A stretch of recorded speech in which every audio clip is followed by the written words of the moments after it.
Suddenly, the electricity bill skyrocketed. In a panic, we called the utility company, and the technician came over, looking puzzled. "Have you seen this wire before?" As my husband, Sam, and I rushed over, the technician carefully moved a plant nearby to make it easier for us to see. From an external outlet of our house, a strange wiring extended, heading towards the in-laws' house. "Do you know anything about this wiring?" Sam and I exchanged glances. We were probably thinking the same thing. "Hey, Sam. Could this be?" "Yeah, no doubt. This is why our electricity bill suddenly spiked." Sam then reached out to the outlet and quickly unplugged the wiring. The moment he did it, a high-pitched scream came from the direction of the in-laws' house. "Ah!" It must be Mael, Nicola. Then, some hysterical muttering was heard, and the voice came out of the door, heading our way. And there, Nicola burst out from the garden. "I am Mary, a 32-year-old housewife. My hobby is eating sweets. Every day, I gather information about sweets by asking friends or researching on my own. Sam, my kind husband, always accompanies me in this hobby. Sam and I, both the same age, have been together since college. I have always loved Sam for his kindness, unchanged from the moment we met. Incidentally, I also adored Tony and Nicola, Sam's parents who raised him. Many of my married friends struggle with their Maels. I've even heard stories that ended in divorce due to issues with the MIL. Fortunately, such problems were irrelevant to our family. Nicola, who shares my love for sweets, always delights in the treats I bring over, and my Fael, Tony, though a man of few words, always gives a sense of comfort with his constant smiles. Both of them are dear to me, and I like them so much. Tony and Nicola now live about a 30-minute drive away. Not too close, yet not too far, just the right distance. But sometimes, I think, would it be possible to live together with such a couple? Not that I want to live together. But, perhaps, it could work out well. I was fond of them to the point of entertaining such thoughts. However, the world isn't always so sweet, as I would later come to realize the truth. One day, I was baffled by the news Sam shared with me. "What? Tony and Nicola?" Turns out, Tony and Nicola were moving into the vacant house next door to us. I had assumed their in-laws' house was owned, but it turned out to be a rental. They were considering moving since their place was getting old. And when they found out the house next to ours was vacant, they set their sights on it. It was an unexpected close-distance living arrangement. I was instantly overwhelmed by anxiety. We had been getting along fine with Tony and Nicola, but would it continue to be okay? Living next door meant we could see each other every day if we wanted. I liked Tony and Nicola, but seeing them every day might be too much. But it was too late to say, "It's too close, so please don't move in." When Sam heard about the move, he gently advised Tony and Nicola that it might not be a good idea. However, they didn't listen, saying, "We're so close now, it'll be fine." I wanted to kick myself for my previously optimistic thought that living together could be possible. As my anxiety grew, Tony and Nicola moved in. Though I greeted them warily, things seemed fine at first. We kept a good distance, and some boundaries were established. But as they settled in, Nicola began to cross those boundaries. That was the force that overcame all the actions we didn't want her to do. Unannounced visits became the norm, and when she came over, they acted as if our house was her own. Not only that, but our actions seemed to be constantly monitored. Then, after finishing an unannounced visit and dinner inspection one day, Nicola made an outrageous suggestion.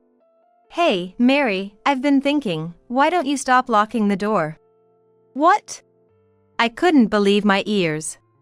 Because can you believe it? In this day and age, Nicola was suggesting we keep our house unlocked, making it accessible to anyone at any time. That's not reassuring at all. Of course, it's unwelcome. Ever since Nicola moved in, even the doorbell ringing startles me, and now there's the added possibility of Nicola slipping into our house unnoticed. Again, of course, that's unwelcome. Given how dangerous things are these days. I guess not locking the door does feel a bit scary, I said with a smile, trying not to offend, but Nicola frowned. Oh, Mary, you worry too much. But it's okay. Once we get to know the neighbors better, I'll make sure they look out for us. Until then, well, Tony and I are around. We'll be popping by often, she said, her words coming from a place of goodwill, which I appreciated. That's why I couldn't say that her frequent visits were becoming a burden. But there's only so much one can take. Last week, Nicola came over every day for 7 days. I end up having tea with Nicola at our house every day. It's no wonder frustrations arise when we're together so much. I've really come to understand that maintaining distance is crucial in the relationship between a mother-in-law and her son's wife. Nicola has been doing as she pleases, leaving unwanted plants in our yard or planting flowers without asking me. If it were once in a few months, I could tolerate it, but daily is a different story. Regarding the locking of the doors, Nicola has brought it up several times since. I've managed to convince her by emphasizing security consciousness. But then, Nicola started asking for a spare key. That's something I'll have to get Sam to refuse.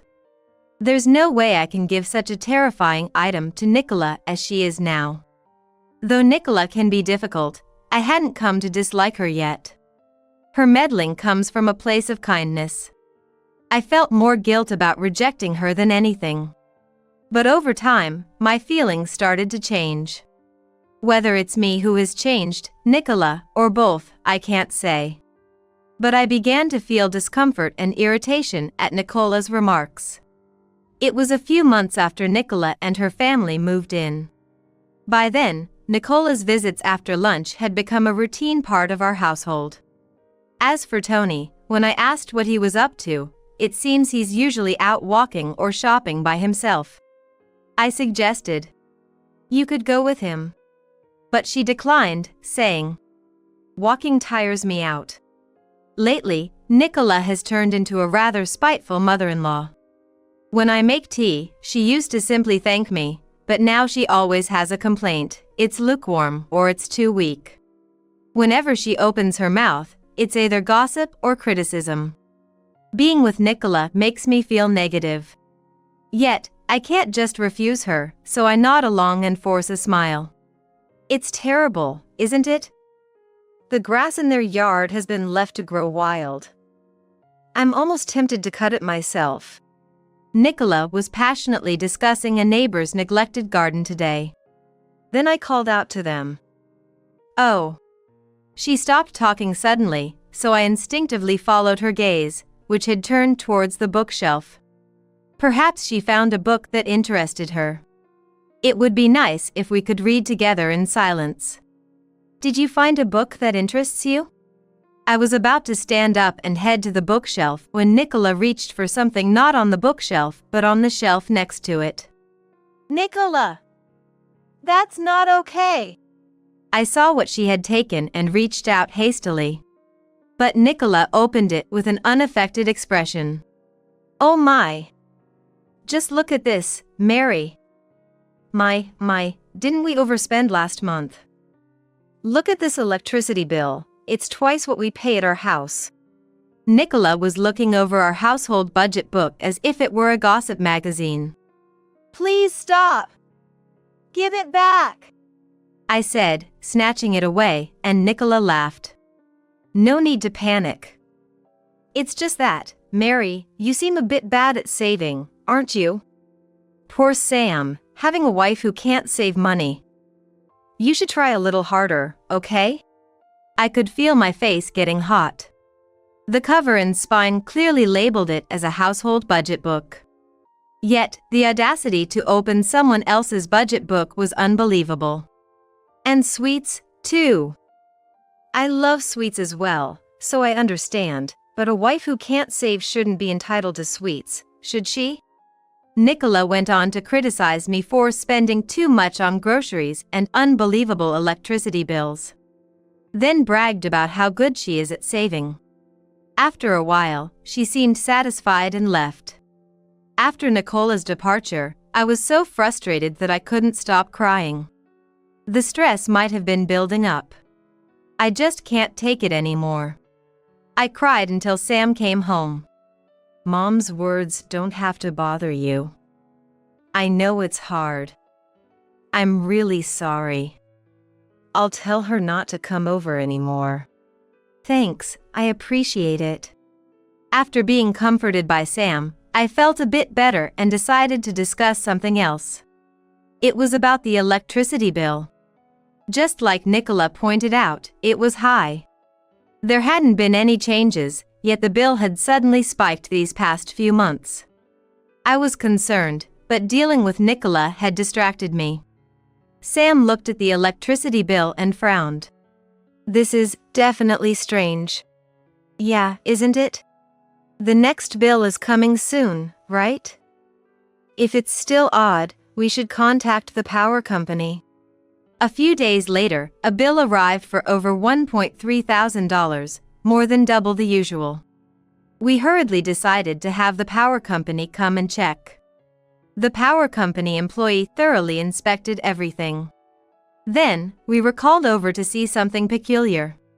Did you know about this line? Rushing over, the employee moved a plant nearby so we could see better. Hidden by long leaves was an external outlet we hadn't used since the house was built. Having completely forgotten about it. From that outlet, as the employee had said, a wire extended towards the in-laws' house. Do you know anything about wire? Sam and I looked at each other. Likely thinking the same thing. Hey, Sam. This means... Yeah, no doubt. This is why our electricity bill suddenly increased. Just to be sure, we followed the wiring with the employee. Pushing aside hedges and overgrown weeds, we found the wire indeed entered the in-laws' house shed.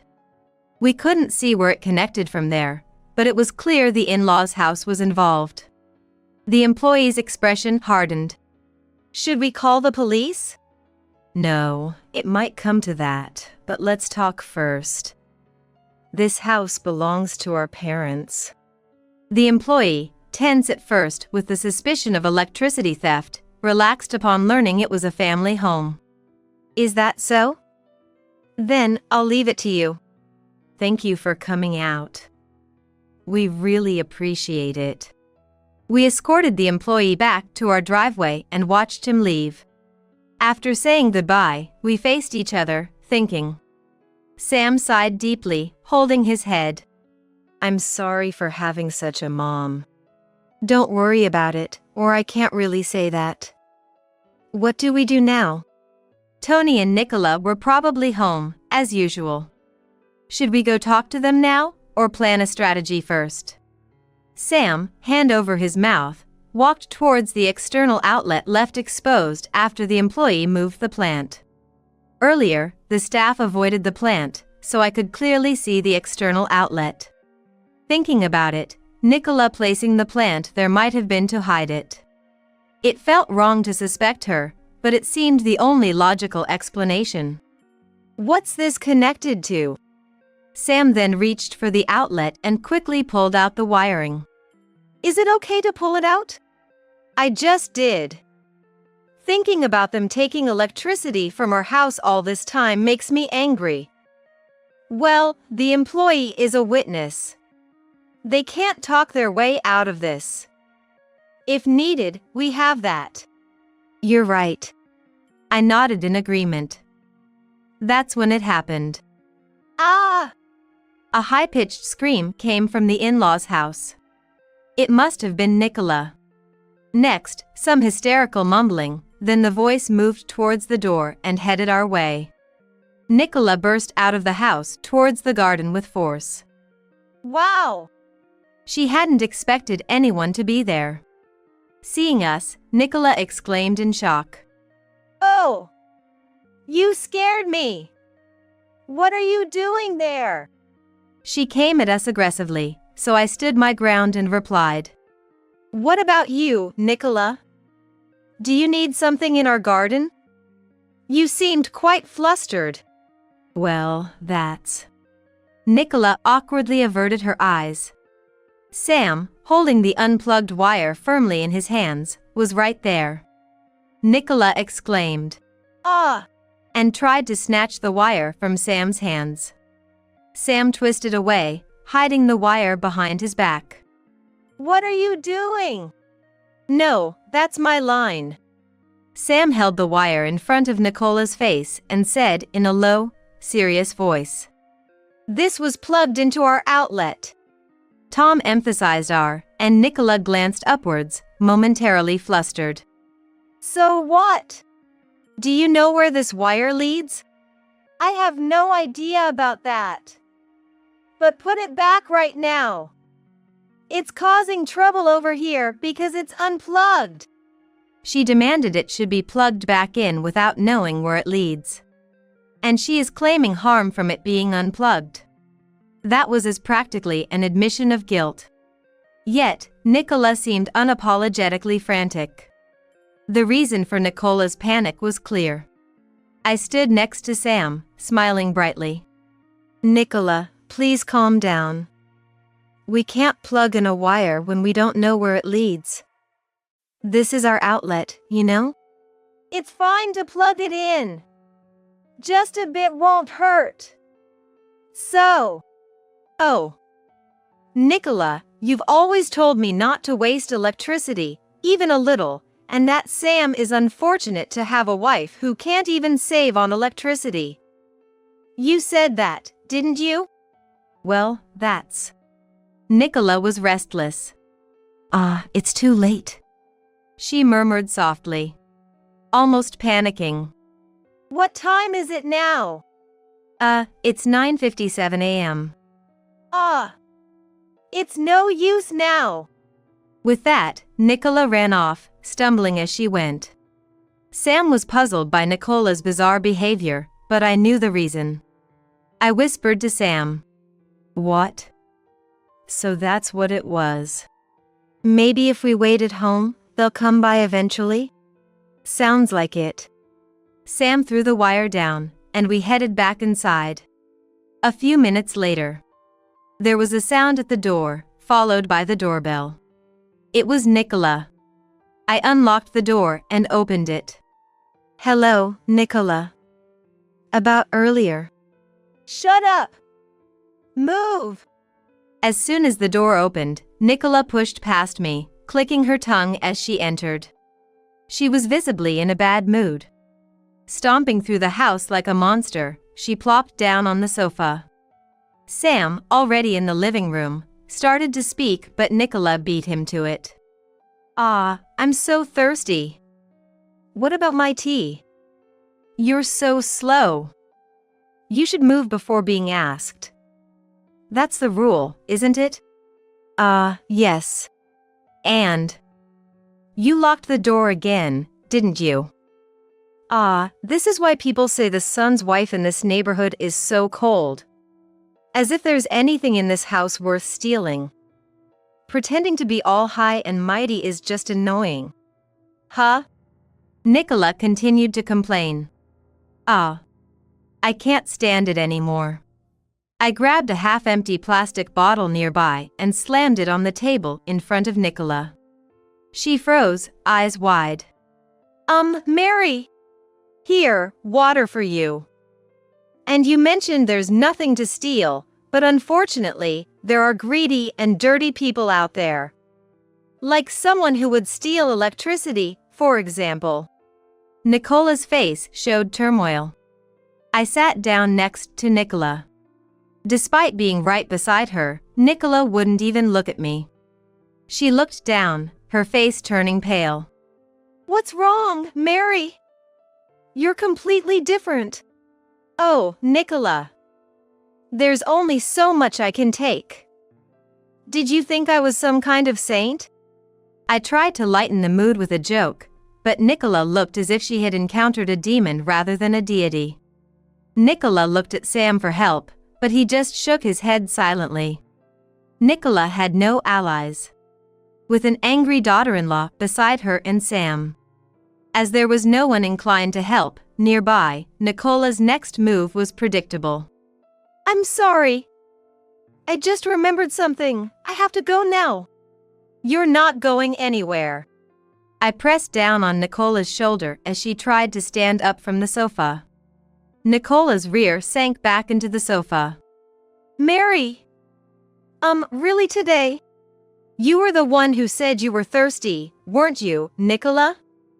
Surely you're not saying you can't drink my water?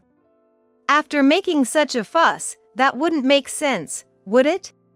Nicola, with tears in her eyes, reached for the plastic bottle but was stopped by Sam.